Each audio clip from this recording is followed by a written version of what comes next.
올해 2020년 11월에는 미국 대통령 선거가 있는 달입니다. 현 미국 대통령인 공화당 트럼프와 민주당 대통령 후보인 조 바이든이 격돌을 하는데, 여기서 중요한 것은 미국 대통령 선거는 미국 국민 개개인이 선거하는 직선제가 아닌 간접 선거제입니다. 간접 선거제란 미국 국민들 중에 유권자를 대표하는 선거인단을 뽑아서 그 선거인단들이 대통령 선거 투표하는 방식입니다.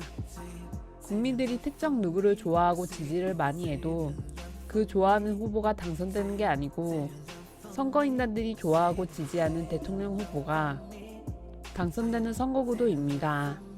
대표적으로 2016년 미국 대선입니다.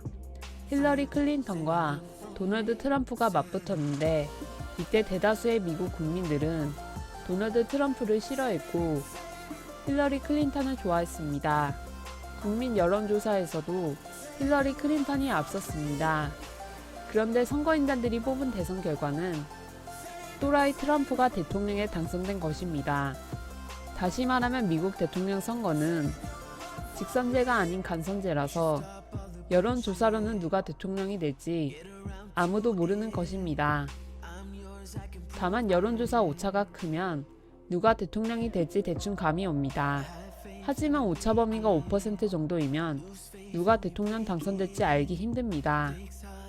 이번 2020년 11월 미국 대통령 선거도 조 바이든과 트럼프의 국민 여론조사에서 조 바이든이 5% 정도 앞섰다고 합니다. 하지만 미국 국민 여론조사 5%의 차이로는 대통령 선거인단이 누구를 뽑을지는 아무도 모릅니다. 다음에 댓글창을 보니 우리 국민들은 트럼프가 다시 재선에 성공한다고 생각하는 사람들이 조 바이든보다 훨씬 많더군요. 대다수가 트럼프가 재선에 성공한다고 생각을 하더군요. 그래서 유튜브에서 유명한 무당 10명 영상을 찾아봤더니 조 바이든이 대선에 성공한다는 무당이 5명이고 트럼프가 대선에 성공한다는 무당이 5명이더군요. 다시 유명한 사주 역학자 10명을 찾아보았더니 4명은 조 바이든이 당선된다고 하고 6명은 트럼프가 재당선된다고 하더군요. 그럼 나는 어찌 보냐면, 솔직히 나도 요번 대선 주자들 관상 보기가 힘듭니다.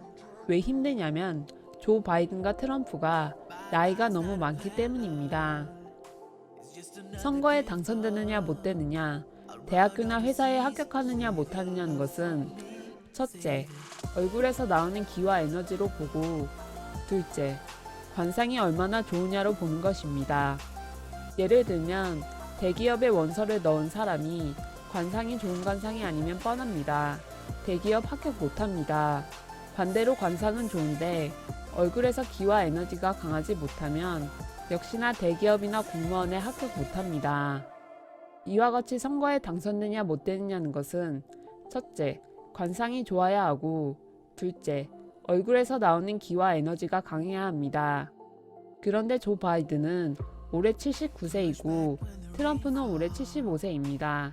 두 사람 다 나이가 너무 많아서 얼굴에서 나오는 기와 에너지가 없습니다. 관상은 두 사람 다 좋습니다. 관상이 좋으니 세계를 흔드는 미국 대통령 선거에 나왔겠죠. 관상의 상으로는 두 사람 다 삐까삐까합니다. 얼굴에서 나오는 기와 에너지로 당선을 점쳐야 하는데 두 사람 다 에너지가 쇠퇴하여 얼굴의 에너지로 당선을 보기가 힘듭니다.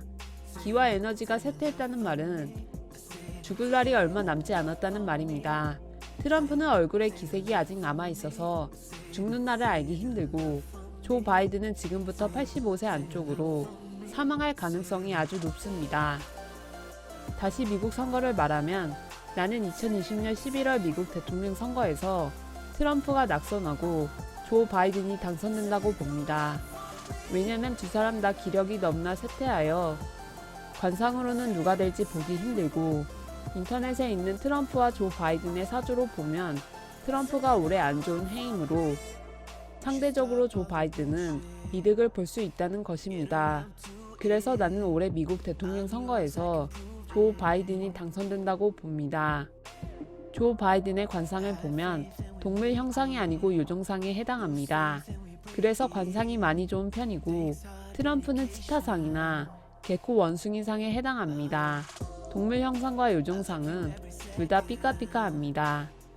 조 바이든의 이마는 M자형과 솥불 이마의 중간 형태인데 논리적이고 슬기로운 이마이고 이마에 주름살이 조밀하게 여러 개가 있으면 인맥이 아주 탄탄합니다.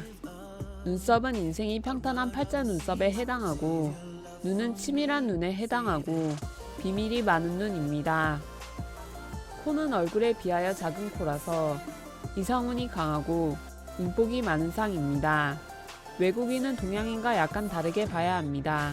동양인은 코가 커야 좋은 관상인데 서양인은 벼룩이나 빈대나 코 큰 사람이 너무나 많아서 코 작은 사람이 이성운이 강하고 인복이 많습니다.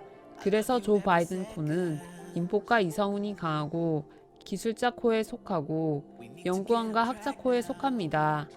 인중은 연한 화개인중이라서 창의적이고 포옹력이 좋은 상이고 윗입술이 안쪽으로 많이 말려 들어간 상입니다. 아예 윗입술이 없는 것처럼 보입니다. 저런 입술은 엄청 철두철미하고 치밀하고 냉정하고 냉철하고 추진력이 강합니다. 사회성은 좋은데 결혼 후는 안 좋습니다. 처자식을 극하는 입술에 속합니다. 치아는 굵직하여 대범한 상이고 웃을 때 외범령이 턱을 감싸는 범령이라서 인복과 사회성이 좋은 범령이고 귀가 특이합니다. 옛날 귀는 큰 칼귀인데 현재 귀는 큰 부처귀입니다. 큰 칼귀가 큰 부처귀로 변하는 경우는 거의 없습니다. 그래서 내가 보았을 때는 귓볼 수술을 하여 칼귀를 부처귀로 만든 것 같습니다. 신기한 것은 서양인이 왜 귀를 성형하냐는 것입니다. 서양에도 관상법이 있나? 여튼 큰 칼귀나 큰 부처귀는 둘 다 좋은 귀입니다. 수술할 필요가 없습니다. 다만 사람들은 큰 칼귀보다 큰 부처귀인 사람을 더 따르는 그런 경우는 발생합니다. 전체적으로 조 바이든은 냉정하고 철두철미한 상이고 반대로 트럼프는 추진력은 좋으나 허풍쟁이 관상입니다.